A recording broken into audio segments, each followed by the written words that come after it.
કરોડપતિ દીકરા છે 10-11 મહિના તમારી રાહ જોઈને બેઠા છે એક દી તમે બેંક વાળા મૂકતા નથી એટલે આ ખેડૂત બધા કરોડપતિ દીકરા છે 11 મહિના તમારી રાહ જોઈને બેઠા છે જયેશભાઈ શું પ્રશ્ન હતો ને આપને બેંક શા માટે બંધ કરાવેલી? જેતપુર તાલુકાના ગ્રામ્ય વિસ્તારના ખેડૂતોએ ગયા વર્ષનો મગફળીનો પાક વીમો લીધો હતો, જેનું ખેડૂતોએ સમયસર પ્રીમિયમ પણ ભરી લીધું હતું.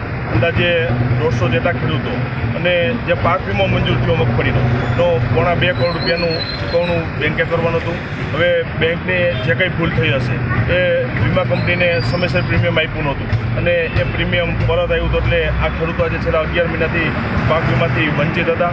અવારનવાર SBI બેંકને રજૂઆત કરી હતી કે ખેડૂતોના હકના પૈસા છે ખેડૂતોને મળવા જોઈએ અને બેંક તરફથી કોઈ પ્રત્યુત્તર નહોતા. છેલ્લે 3 મહિના પહેલાં પણ મેં બેંકને રજૂઆત કરી હતી કે આ ખેડૂતોના પૈસા છે તમે આપી દો, કારણ કે ખેડૂતો મુશ્કેલીમાં હોય ત્યારે આ પાક વીમાના જે રકમ આવી એને જરૂરિયાત હોય છે, છતાં પણ એ લોકોએ જવાબ ન આપતા આજે બેંકને તાળાબંધી કરવાની ફરજ પડી હતી.